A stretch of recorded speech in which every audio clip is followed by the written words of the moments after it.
Okay. Actually, Okay. You guys ready to go? Yeah. All right. Yeah, we're so good. we've got Chief Bill Donnelly in the middle, from Chief of the New Jersey Forest Fire Service. Over on the right is Tom Gerber. He's a fire warden with the Forest Fire Service. He's the incident commander.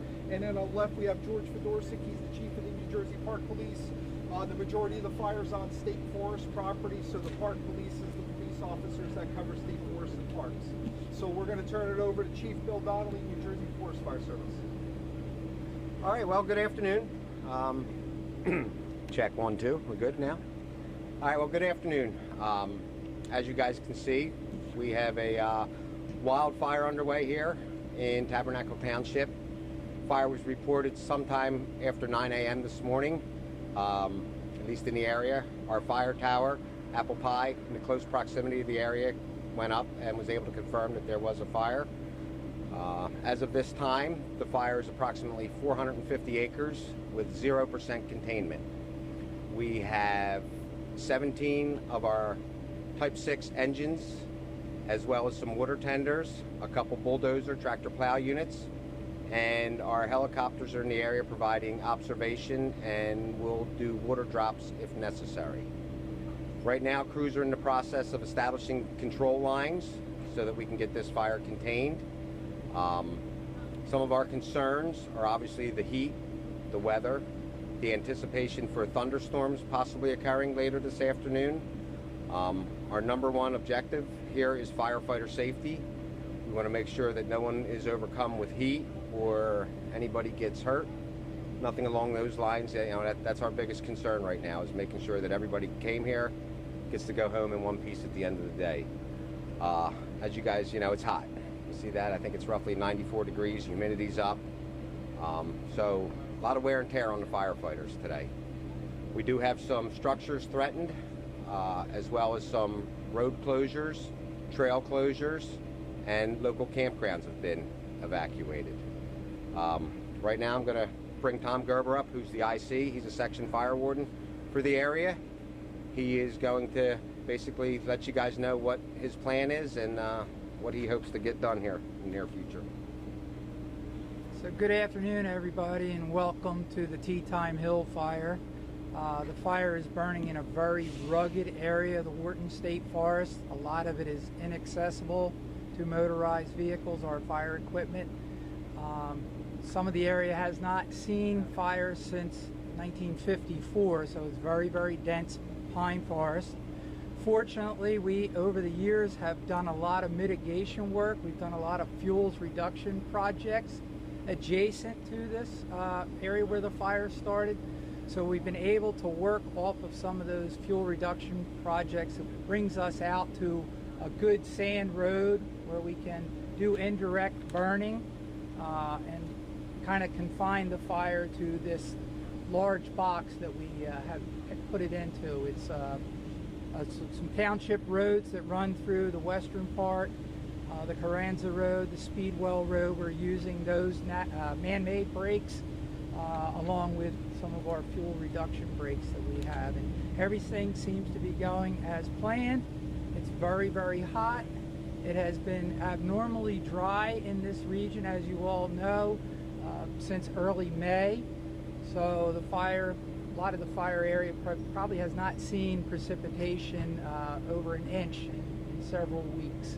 So heavy fuels, pine barrens, fuels that they tend to want to burn up very high as, 50, 75 feet into treetops, and they also want to burn underground. So we're taking advantage of, like I say, the fuel breaks where we can work off of and try to get this thing buttoned up as quickly as possible.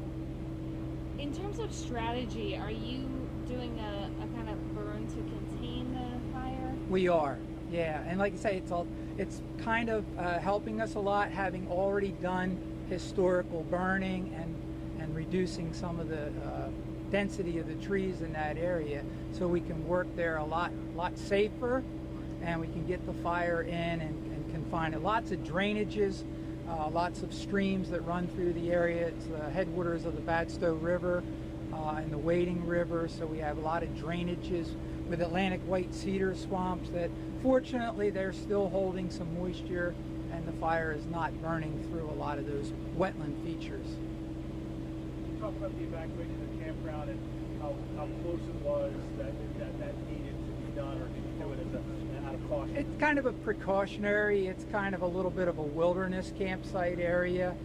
Only a handful of campers were there. And you know, the heel of the fire, so there's no fire that was going to impact it, but they did remove the folks and they're out of the area, so we're good to continue with our operations in the area of the Batona campsite. And some trails, have you covered all Batona the hiking trails? trail, the state park police, and they'll speak to that. Yeah, go ahead. Good afternoon, George Fedorzik from New Jersey State Park Police. I'm the chief. I'm going to go over just some quick closures as it relates in support of Forest Fire's mission here. As we just spoke about, Batona Campground was evacuated this morning. I think there was approximately 4 reservations that were in there at the area. Everybody's been removed. That will remain closed until further notice. Next on the list is Batona Trail. It's closed from 5:32 out to Carranza Road. We will have officers or at least barricades posted out in those areas, so I'm asking the public to obey any traffic barriers or signs that you see out of there to stay out of the area. As far as road closures are concerned, we had Carranza Road from the Carranza Monument down to Friendship Speedwell. For the locals, that's the Friendship Ruins area. That road is also closed. We do not anticipate any further closures, but that is also how successful Forest Fire is in containing this as we move forward through it. Okay? How many structures are threatened, and are they homes, are they hunting clubs? One home is adjacent to the area. Yep. I'm sorry. One home is adjacent to the area where we're doing our burnout operation. There are cranberry properties to the east of the fire, and there's a hunting club very close to the area where the fire started, but none of them are threatened at this time. And we are cooperating, a lot of private landowners in the area. We're cooperating with them, and they're helping us out as well. Do any aerial water drops or anything like that? Not yet, but we have the ability to do that, and we had an observation ship that has been flying around the fire. We're going to reassess that after this conference and see whether we need to do some more bucket work and stuff like that. The idea that we're at 0% containment right now might scare people, but what does that say to you, and what does it say about the firefight that's happening now? Well, I mean, we have a lot of area that needs to burn in the fire. The Pinelands, it's a fire ecosystem and it's used to it, but it does take a few hours to burn out a lot of these areas. So, going towards the evening, we should really get a good handle on our burnout and be ready for the next update and tell you some more. Based on your parameters, we know that 450 acres right now are burning. How many do you foresee? Can you estimate? I can estimate for you, yeah. And a lot of the ground has wetland features, so that'll all be extracted, but it could be as high as a few thousand acres. Is cause under investigation right now? Cause is under investigation, yes. We have an investigation team that's been working out there.